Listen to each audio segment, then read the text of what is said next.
Welcome to the Rawson Family Album from Dr. and Margaret Rawson's library, made especially for Dale Jean Hiatt on the occasion of her birthday in 2011. Like most families, we've gone through many changes over the years. The senior members of our family have passed on, including our grandparents, parents, and our sister Diane. Still, we grow as a family. My intent here is to provide several family albums that will be presented as videos. This is the next in the series, and I've titled it, Dale Jean Grows Up. The pictures are the only pictures I have. Please accept my apologies if this album seems slanted towards my life experience. It is. Some would say that our parents divorcing was tragic, and I wouldn't disagree. I would also add that because of it, we are who we are today. Regrets no longer work for me. They hinder personal growth, my view. This album will give you an idea of where we've come from, and we should all be proud of the sacrifices of our parents and grandparents.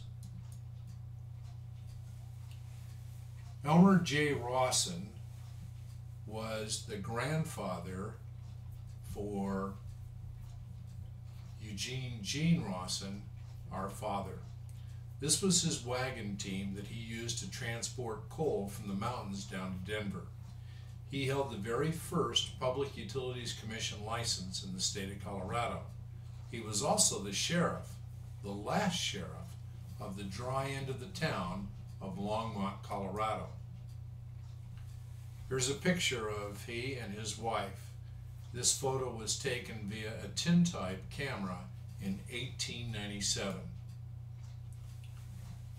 On the left, Grandpa Rawson was age 5.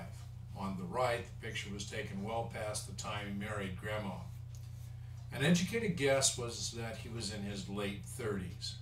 His brothers and father never really got over the fact that their mom and wife was lost giving birth to Grandpa.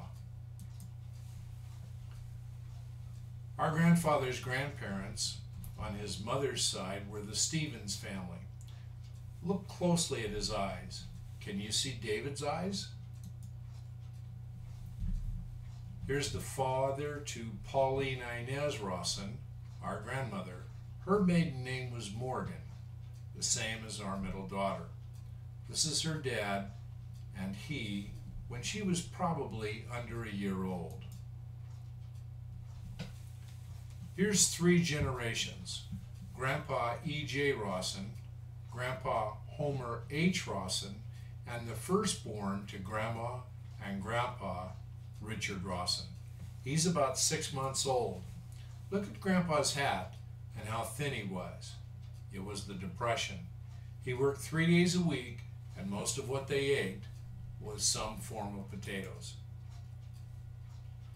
Eugene Jean Rawson, our father, at 9 months old. Here's a picture of him off to war and before he and Mom got married. On the left, Dad just finished boot camp in San Diego, and on the right, we see Dad, Mom, Grandma, and Grandpa. Grandma Rawson never cared for Mom much. She came in when Dad was repairing his own shirt, and Grandma thought that was so terrible.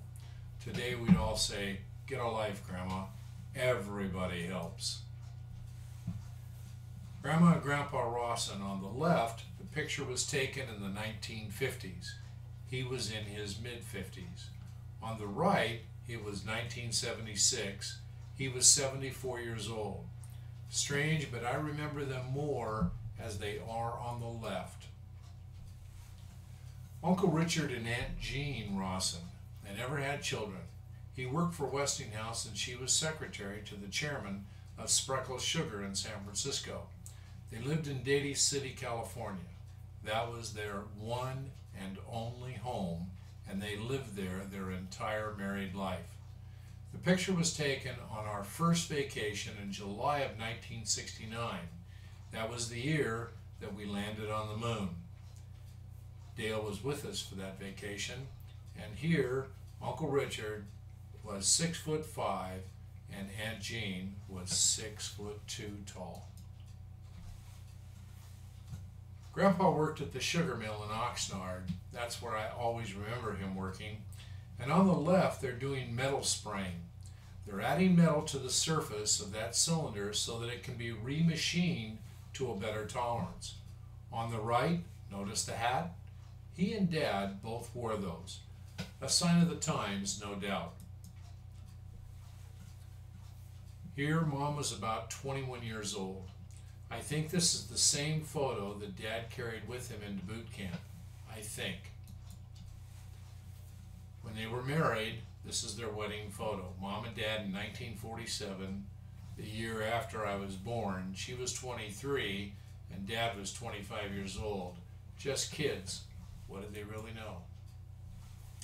Mom and Dad in 1947, the year after I was born. She was 23 and Dad was 25 years old. Just kids. Again, well, what did they really know?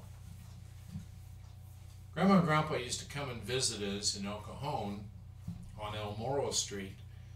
And when they visited there, I seem to recall it was usually at Christmas time.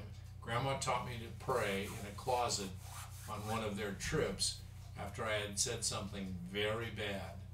So she put me in that closet until I learned the Lord's Prayer.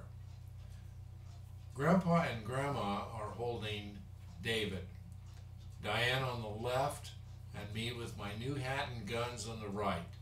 We received those at Christmas time. I was 6 years old. Those were Hopalong Cassidy originals. Here's the first known picture of the first 4 Ds. So here we have David, Dr., Dale Jean, and Diane Inez. This is the last picture and the last time the 4 of us saw Dad together. It's a great picture. Dad's driving a 1956 Ford station wagon, the same vehicle they had when he and Mom divorced. And this was taken at the park in San Diego. Dad took us all out that day and we were thrilled. Absolutely thrilled to see him. It had been, I think, a couple of years since we had. This is Grandpa and me. On the left, Grandpa and I went swimming in the pool at their trailer court in Sacramento. And the year was 1962. I was elected to Boys State in Sacramento. On the right, it's a year earlier when I visited them in the summer, just after Grandpa started at Campbell's Soup, after he left the sugar mill in Oxnard. The picture I have with Mom, the last picture I have with her, it's Dale, me, Mom, and David. I think this picture was in 1967. It was Grandma and Grandpa, and Carolyn and I went to visit Mom and the kids. Mom was already in transition. We just didn't know it. A few months later, she was gone. So this is Dale, Grandpa Rawson, and David. Here's Dale and David again. And this is a younger picture from Dale in school. I don't know what year it was. This is also a pretty young picture of Dale, and left to right is Grandpa Jones, Grandma Jones, Dale Jean, and the evil stepdad, Andrew Oft. A word about Grandpa Jones. He was the only grandpa that we really knew Grandma Jones was married to. And she married him after our mother's father passed away as a result of a suicide, and his name was Corbin. This picture was in San Diego in 1967 when I went to San Diego to pick up David to go back to Washington State to live with me. I was in the U.S. Air Force at the time. In 1969, I was working for a company, Elmco Sales, in California, and I was able to take my very first vacation. And on the top left is Dale at the cable car turnaround down at Fisherman's Wharf, and on the right is the road over to the bridge, and Dale was standing there, and we took her picture.